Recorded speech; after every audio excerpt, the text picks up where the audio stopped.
Hello and welcome back to the caves, everybody. Welcome back to Deep Rock, where today we're going to be going over 5 of the strongest builds, at least in my opinion, for the Sludge Pump. Now, the Sludge Pump actually has a lot of really strong builds, and even just the vanilla Sludge Pump is quite strong, really against just about every type of enemy, besides long-ranged enemies and flying enemies.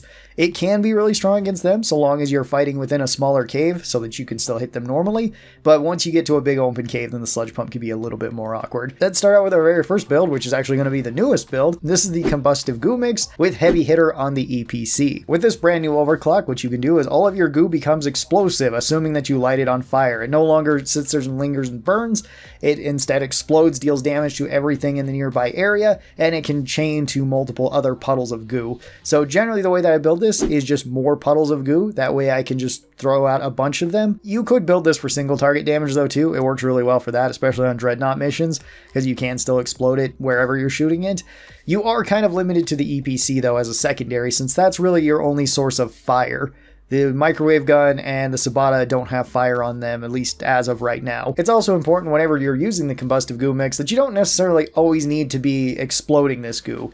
You may want to actually let it linger and do some acid damage over time, or just use it as the standard sludge pump, because sometimes it's just better to do that, especially against smaller groups of enemies, or against a bunch of swarmers. Against bigger enemies, putting the explosives on them can be really useful, and this build gets better in multiplayer if you have teammates that are also bringing fire, whether that be a fire crossbow, or fire boomstick, or whatever it might be, or maybe Gunner or Inji is running fire on their build. If you have somebody else on the team that is also bringing fire, the explosives are a lot more reliable towards the enemies. Heavy Hitter is a pretty solid pistol, and it's really straightforward for the EPC as well, because you can just shoot this normally, and it does pretty high damage. The way I have Heavy Hitter built is just all for damage and all for lighting things on fire. With this, you only need to shoot your goo at 2 of the shots, and then it will burst into flames and explode.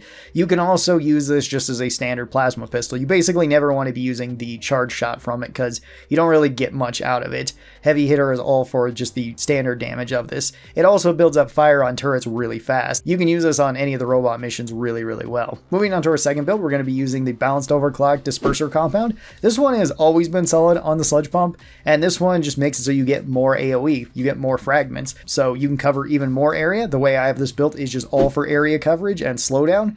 It's really ammo efficient, it works really well against crowds, and you still have the standard shots from the Sludge Pump to deal with any of the bigger enemies. There's not really much that this one is lacking, besides maybe range, so I decided to pair this with the Sabata with explosive reload. This is probably the Sabata's strongest overclock, at least currently. This one does really high damage to single targets. The way I have it built is just all for ammo, that way I can use it up more often. This is really good for applying more pressure to enemies. It also pairs really well with the Sludge Pump because of its new tier 5. This makes it so you can shoot and kill an enemy, and then when that enemy dies, have it explode and then deal damage to more enemies around it, giving you effectively AoE explosions on this build as well. If you wanted even more slowdowns, you could also throw in the neurotoxin grenade into this. That way they're slowed down by both the neurotoxin and by the sludge, and they're taking damage over time from either of them. That can be kind of nice too, if you're a real big fan of the neurotoxin grenade. I tend to stick with axes because those are my favorite. Coming in on our third build, we have the shotgun and submachine gun build for Driller. This one's pretty straightforward, honestly. This one is running the Sludge Pump with Sludge Blast. This is an unstable overclock that makes it so your charge shots now act like a shotgun. This can deal really high damage to just about anything. You can actually kill things like dreadnoughts and oppressors super fast with this, and it still lets you use standard sludge shots. The way I have this one built is more for those standard shots, because I'm more reliant on them than I am on the shotgun. The shotgun is going to be for bursting enemies or for hitting multiple enemies.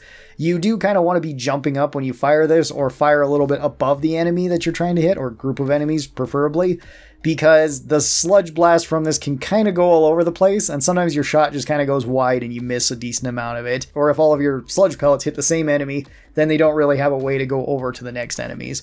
That can be kind of an issue. And then to pair with this, we have another very straightforward secondary with the Sabata with automatic fire. This is just built to be a submachine gun. I have this built so it has all the recoil reduction on it, which makes it very accurate at very long range, and it works really well at close range. This also pairs really well with the Sludge Pump because of its new tier 5 as well, so you can cause enemies to explode, giving you a little bit more AoE damage. And this one is really straightforward. It isn't always the best at very long range, but at close and medium range, it's pretty consistent, and this is probably one of my favorite builds for Driller. If you haven't tried it, I would suggest checking it out. Our fourth build, we have Volatile Impact Mixture on our Sludge Pump. This will let you do really high single target damage, and I have my Sludge Pump just built for high single target damage. That's about it. This one is pretty straightforward. I'm not really going to be using the charge shots too often with this unless there is crowds of enemies. Charge shots still work perfectly fine with this. They're just not as strong as the single shots.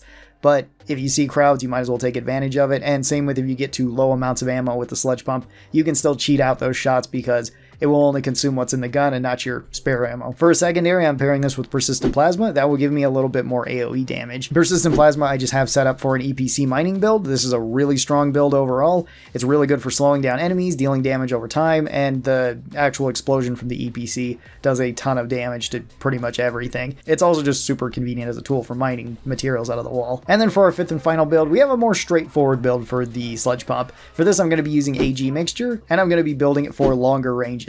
This one is really fun and really straightforward. This makes it so gravity does not affect your sludge as much. It can be very similar to if you take the Sludge Pump on low gravity missions in general, because your sludge will not fall as fast, so you can hit enemies more easily at a distance. This I usually build for charge shots, but you could build it for single target damage too. This allows me to actually be using the Sludge Pump at very long range. I can hit enemies more easily on the ceiling, I can hit enemies more easily at a distance, I can shoot my shot a lot more center of where I'm trying to go, and I don't really have to lob it. It's a little bit less brain power than thinking of how I have to lob the shot into enemies, which, I mean, if you get used to that and that becomes the default, then this might actually kind of throw you off. Same thing goes with the other way around. If you get more used to this and you go back to the regular Sludge Pump, it's going to feel like you have to aim much higher. It's a really fun overclock though. And for a secondary, I'm taking the Microwave Cooker, and I'm taking this with Blistering Necrosis. I have this one built for Boiler Array in Tier 5 so that I can deal more AoE damage at a distance to certain enemies. This is really good for clearing up swarmers or jellyfish. Our Sludge Pump's already kind of good at everything. This one's also pretty good at anything.